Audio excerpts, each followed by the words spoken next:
Oh, guys, this episode here is a little different, everybody. I think it's fair to say that we made it, gentlemen. We've made it. Welcome back to Dad Bod's Dad Boss. Guys, you know me, I'm Q, one of your co-hosts. Uh, Special milestone there today, special milestone. But before we jump into the special milestone, we have down the bottom here. 2 weeks in a row. Is that some sort of record? Mr. High Performance Father himself. Eric, how you doing, my man? Doing well, doing well. Um, Somebody was telling me 10% of the year is already gone. I think, fuck, Uh, February is here. School holidays are over. Back to the real grind, or the normal routine. But yeah, very special session today. I'm honored to be here. ah, definitely, Delightful. mate. Definitely. It's a special session because we're two-thirds of the way for you having three in a row. Huh? Record time. Time for a record. Oh, mate. And then up in my top left-hand corner, we have Mr. Tooth-Billed Pigeon. That's What's right. happening? That's right. I'm just checking out my tooth on my bill because I'm a pigeon. Uh, Going good, mate. Going good. Well, glad to be here. Happy to be here. Yeah, and the reason why, this milestone that we're celebrating, guys, I think it's fair to say that look, it's more than just a regular episode. We've actually made it to a one of the finish lines, right? One of the finish lines of a marathon. And this finish line here, most people quit. Most people stop at the 100-meter mark or even the 1 kilometer mark. Guys, we are at episode 100. Woohoo! What a milestone that is. And let me paint a picture, right? We're here. We're here at the 100 episode mark, and that puts us in a very, very, very small demographic of people who actually finish what they start. Yeah. And we're not just patting ourselves on the back today, although, we might be doing a little bit of that. Uh, we're actually gonna like just take a look. We're gonna celebrate, but we're gonna break down some facts and how we actually got to this point as well. Because I don't know if you guys know this, right? But there's over 4 million podcasts globally, right? And I think we shared this stat, a little while back. 90% of those who started don't get past episode 3. And of the ones that go past that, 90% quit before episode 20. And there's actually a phenomenon for that, and it's called pod fade, right? And the equivalent is like New Year's Day, people sign up for a gym and then they ghost it all by February, right? And here we are sitting at episode 100 in the top 1% of content creators worldwide. So it's not always about talent, because let's be honest, like there are there and maybe I speak for myself, but there are so many more people out there that are way more talented than I am. But we're here because we've been like determined, we're consistent, and we turn up, right? We turn up. So kudos to you, Mr. Northern Bold Pigeon. Kudos to you, Mr. High Performance Father. Um, hey, if we were to like ask this, Shane, like we hear this all the time, right? We hear this all the time. But why is consistency one of the most undervalued currency in both fatherhood and entrepreneurship? Undervalued. Well, I just don't. I don't think people understand the value of it, Mm. of the outcome of being consistent. If I think about it, like there's motivation and momentum. Motivation is hard. Momentum is easy. And what quite often happens is, in the context of what we're talking about right now, 3 podcasts. Oh, it's so hard to get motivated to do the podcast. And then we lose, 90% whatever fade off in the first 3, and then another 90% of what's left fade off in the first 20, because we haven't got ourselves into a state of momentum. Mm. But here's the difference. Here's what people go, oh, I've just got to get more motivation. I've just got to find momentum. Well, it's not a state. It's not actually a state of motivation or a state of momentum. It's a state of being. When you become a podcaster, then you don't need motivation or momentum. It's just you show up and that's who you be. Why is that relevant? Well, when you become the version of yourself that needs to be the best version of yourself in whatever you're doing in the business, when you become the business owner or the business owner more than the business operator as well, when you become that business owner, it's just who you are. It's just how you show up. You don't need to get motivated to get out of bed.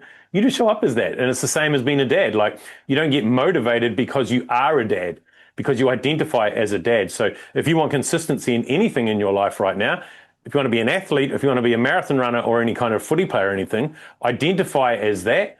And how would you show up as the best version of that?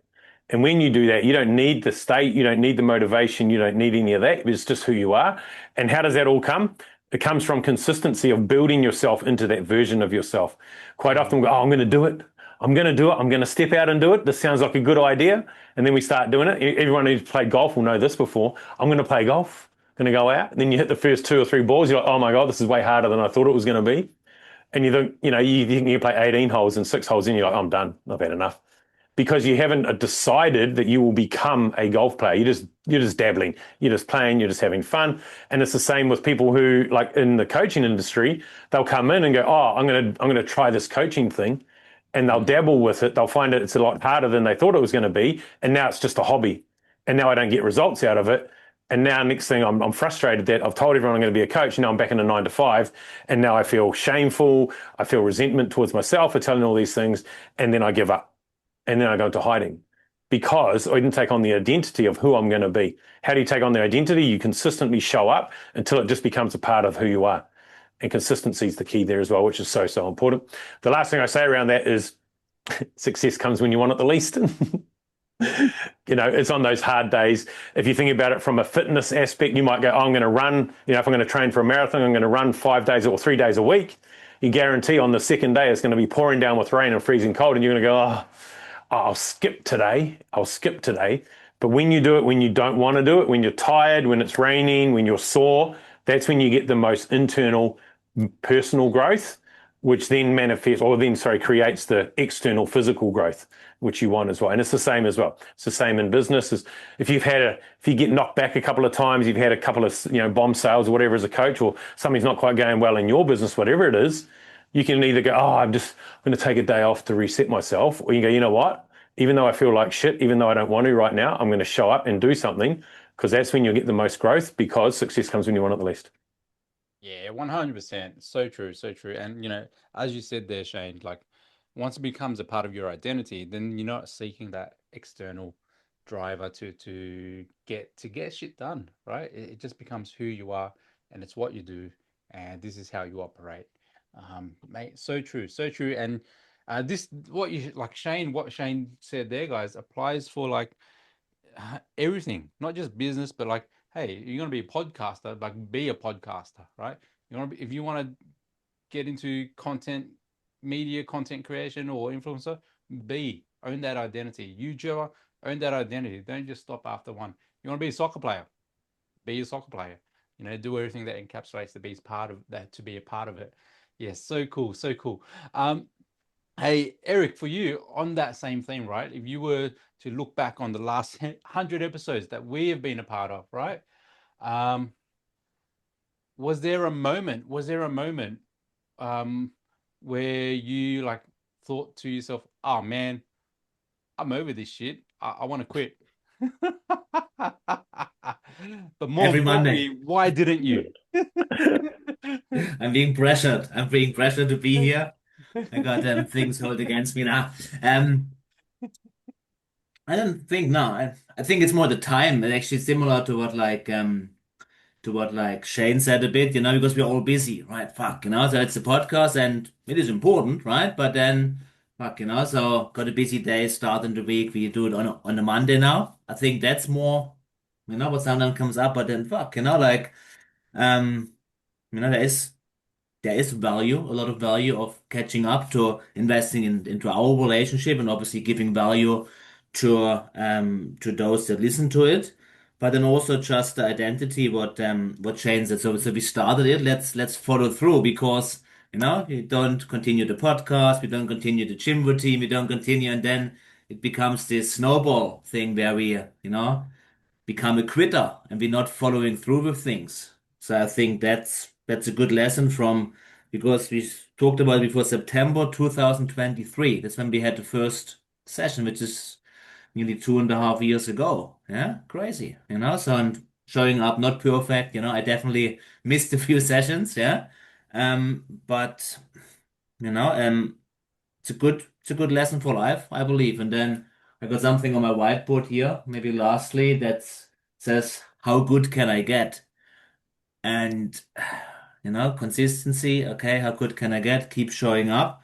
And then certainly, when I think our first episodes, I was very nervous, very nervous. So, and isn't it interesting now? And I'm still nervous, but actually not that much, because we've done it so often. The reps are there, and I can really focus a bit more. How do I want to show up? How do I want to speak? How do I want to bring my points across? Where in the beginning it was like, oh, putting it out there to the whole world and having these conversations here about personal things as well. So I think it's just about getting the reps in like everything, so many reps. I listened to something with Michael Jordan this morning, a motivational video. He spoke about that. It's just the reps. So all the dirty reps, and then eventually it becomes something we are getting good or better at. And I think that's important for podcasting or any other area in life. Yeah, love that. Like, we've put in the reps, 100 reps, 100 hours of this, right? And that's why I still speak like I don't know English at times, right? I mean, we're all immigrants here, right? We already established that. No one is a real Aussie here. Come on. Shush, shush, shush. They'll come looking for us. Yeah, yeah, yeah. But you like I love what you shared there, Eric. Like, it's all about just putting in the work, consistent, doing it over and over and over again. And this goes to both of you guys, right? If we can challenge our audience, our three listeners out there, right? If we can challenge them to do 100 reps or something, or 100 days of something, um, to improve or better their life, right? Or and more specifically, like, we're speaking to the men, to the dads out there. What is that one habit that you would encourage them to do right now? Start with you, Eric. What is that one? Because you're a high performance father yourself, mate. So what is that one thing you would challenge them to do 100 of, whether 100 reps or 100 days? Hmm. Yeah, anything, I guess, anything really, because it becomes a muscle and becomes an identity, and then you maybe Nah, start I'm with not gonna. one. Don't cop out, man. Not anything. Pick something.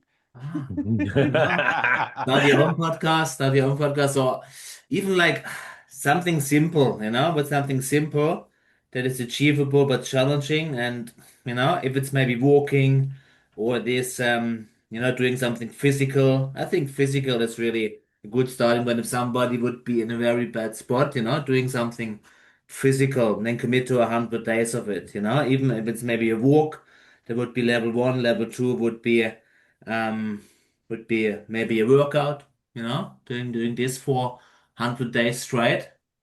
I would say that's a good starting point. And then for somebody who's maybe in a better spot, maybe then the challenge becomes a bit more, then it's something, I don't know, doing a post on Facebook every day or doing a video on like Facebook or on the Facebook group or so.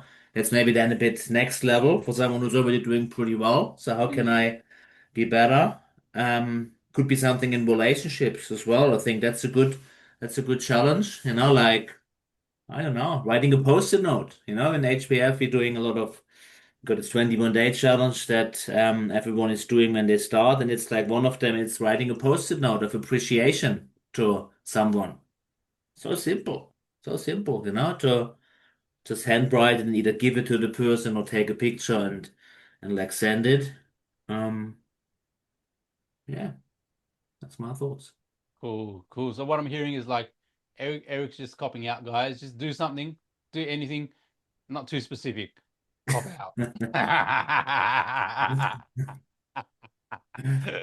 They want you to do something. They want you to tell them what to do, Eric. Yes. Um, Burpees. 100 burpees for 100 100 days. burpees done. There you Yes. go. Do 100 Yeah. burpees, and if your legs fall off, blame Eric. Okay. Yeah.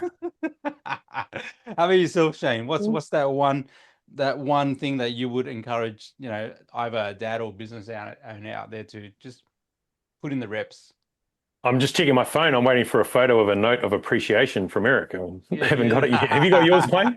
No, man, I was waiting back from September 2023. Oh, love it, love it. Oh, I mean, you could do anything or something, or one day get. The thing that comes up for me is, I mean, Eric is kind of right. You can do anything, but you want to make it something meaningful for you. What I would be doing is I would challenge everyone here listening is go, what's that one thing you've been ignoring right now in your life? What have you been ignoring for like a couple of months or even 6 months or maybe even a year or maybe even as long as we've been going for 2.5 years? What's that one thing you've been ignoring that you haven't done anything about? And then what's like secretly, there's something you can do. Secretly, there's one thing, and then but choose something really small and really simple. Like, we've shared before when I talked about the 15-minute calisthenics, I knew that I just needed to do something for my health. So I chose something that was simple. And then I just started small and then built on that to the point where it was 365 days. But if I'd said I'm going to do 100 days, I'd be like, oh, I don't know about that. But I went, I'm just going to start, and then it just manifested or build on top of each other. So what I would do is look at the area of your life. What's the one thing that you've been ignoring? And then what's that thing that you secretly know you should be doing, and just do that every single day for 100 days. So I know Eric gave different examples of a lot of things, and maybe it is in the relationship context. Is it that you tell your wife just one thing every day about her that you love about her, or that you appreciate about her, which is the appreciation, right? Or is it something with the kids? Is there a disconnection with one of the kids or all of the kids right now? How could you do one thing every day, just a small gesture, in order to be able to help rebuild that relationship right now in order to do that? So that's what I would definitely do. If anyone is stuck and you do want something to do, I'll share something I did. It wasn't for 100 days. It was actually for 50 days, but it was close to appreciation, was gratitude, actually. So I was challenged by a good friend of mine who I used to be in the army with. He was halfway through. He said, I'm doing 10 things every morning that I'm grateful for, and he'd write it down. But it was 10 different things every morning. He goes, I'm doing it for 30 days. So then at the end of it, I'm going to have 300. So I started doing it, and I told one of my brothers about it. And he's like, oh, I might do that too. But I was 12 days in. So he started doing it, and I got to 30. He goes, we can't stop now, because we were sending photos every day. And he goes, well, you can't stop now. I haven't got to 30. I'm only on 18. I'm like, all right, I'll go to your 30. And I just didn't like finishing on 42. So I did it for 50 days. So I got a list, and it's still on my phone now, of 500 different things that I can be grateful for. And then what I did was, after that, I did it for 30 days, on pride. So in the morning, 10 things you're grateful for. In the evening, 10 things you're proud of. Gratitude means I have enough. Pride means I am enough. And that really completely shifted the way that I saw life every single day, because what you're doing is you're priming yourself to see more of everything every day. If you wake up in the morning and you're bitching, complaining about everything, you are training yourself to find more things to bitch and complain about. But when you wake up and you go 10 things of gratitude straight away, you're training yourself, you're priming yourself to see more things in life that you can be grateful for, to know that I have enough. And then when you reflect on it, you're going to sleep on the fact that I achieved this, this, and this, and this today. That's pretty cool. So now I know that I feel like I'm winning, I feel like I'm achieving, I feel like I'm making progress. And it completely shifted the way that I see the world. And I mean, that was 6 years ago. It was still when I was in New Zealand, so 6.5, 7 years ago when I did that. But I still reflect on that now. And if you get stuck any time in your life, you're feeling a bit down or a bit flat, just go and read the list. Just read 10 or 15 of the things on your list. It'll completely shift the way that you see it. Yeah, so cool. It's very cool. It's like, as you said, right? When we do these things consistently, it just becomes us, right? And there's I think I saw this in a TED talk like ages ago. There's the age old saying, like, fake it till you make it. And you guys might have seen this talk. That's a load of BS. It's like, fake it till you become it, right?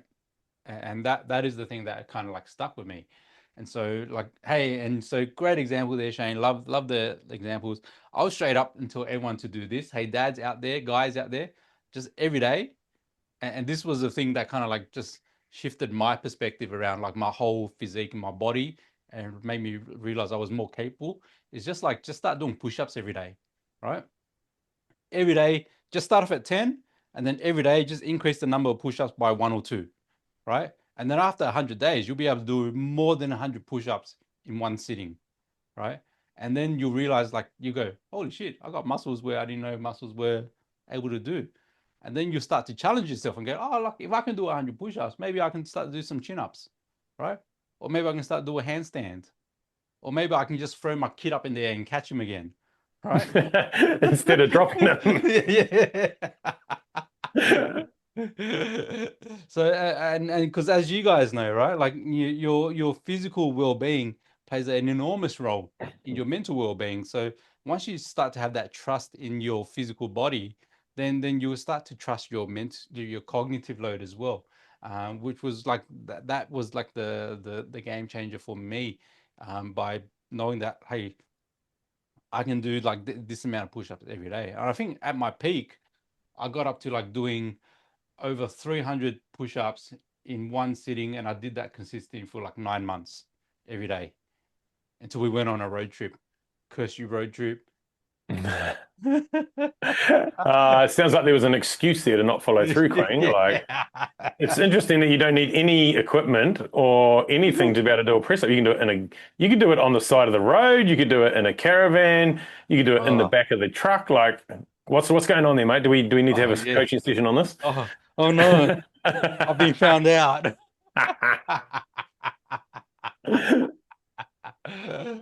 And hey, like part of like doing things right, and doing things consistently is growth. Yeah, growth. And so we've been doing this for 100 episodes, right?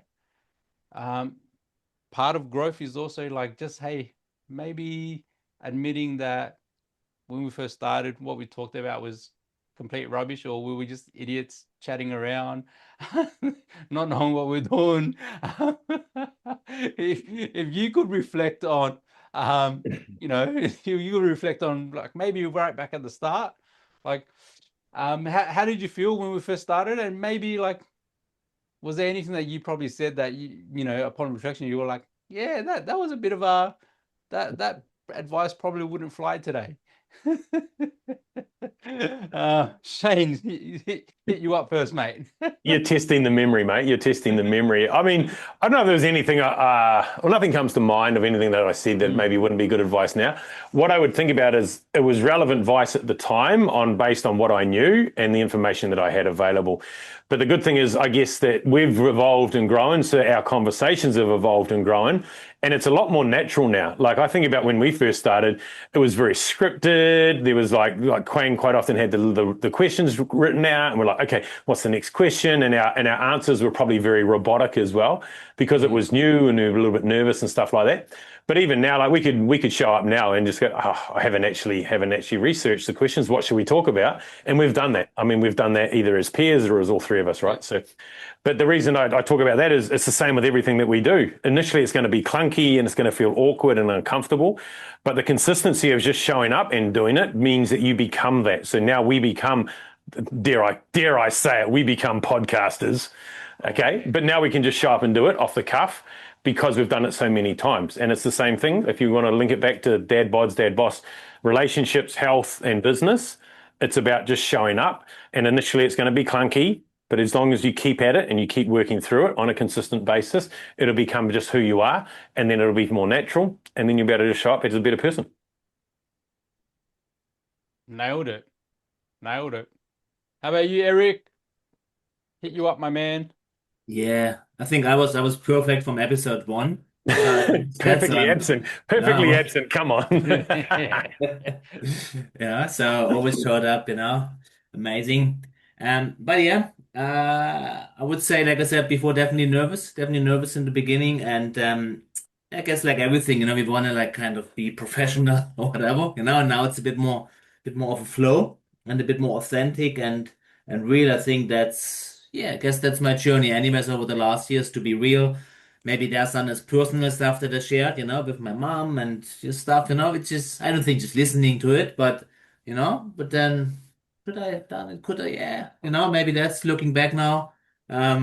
Is it private stuff? But no, I think it's always about the lesson, and Maybe that's wrong, but maybe that's the biggest, yeah, the biggest growth as well there, internally to be okay to like share things and to be authentic, and not trying to be, oh, here's this great thing and just talking like Tony Robbins or like someone else, right? But really being ourselves, and I think that's what resonates to me when I listen to another podcast, not like someone who's perfect and has the right words and everything, but think what we have is like real conversations, and I think it's sometimes good that we don't research for like a month before the session because then it would be very, textbook. But for us, it's real life experience, and I guess also for us, since we're working with clients or members, in our fields, then we also bring that here, not just our own experience, but then through the experience of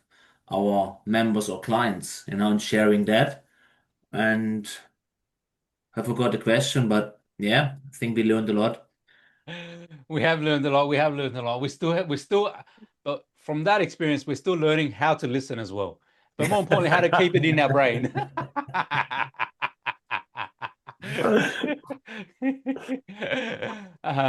One thing I've learned along the way is that like outside of doing this kind of stuff is that I like to think I'm a pretty fun, easygoing guy. And so what I've learned is just to bring more of that into like whatever I do. So podcasting, my own marketing, that kind of stuff, because that's who, as Eric said, like people want to connect with us, right, as people. So not to get too serious about it, not to get too caught up in like, it's got to be the perfect thing. Just be us, and I think that's shown up more and more as we've done this as well. So especially, like making jokes about Eric's lawn, like good thing that he's still in his house because he's managed to keep his lawn nice and trim. His beard has suffered, that's why it's long and messy now. But happy wife, happy life. That's the YOLO, yeah. that's the age-old saying, But it's been a pleasure. It's been awesome to do this with you guys. And so, as we wrap up, we didn't share that we've hit the 100 milestone mark just for our own, track records, for our own records, right? Um, like everything in life, you know, some of the things that we track are not really important or relevant, like our bank account, our follower account. What's most important, you know, is your record of showing up, right? And we hit 100 episodes today, not because we're the smartest people in the room, but because we turned up every Monday to do this, right? And some weeks we couldn't all be here, but we still recorded, as a duo, on those weeks when the three of us couldn't be here. So, look, guys, we've done 100. Who knows where the future holds, what the future holds? But look, please remember, when you're starting up, you're going to be at rep 1, then rep 2, and then before you know it, you'll be like us at rep 100. Guys, Dad Boss signing out. Oh, look at the size of the guns now because of all those reps. Oh,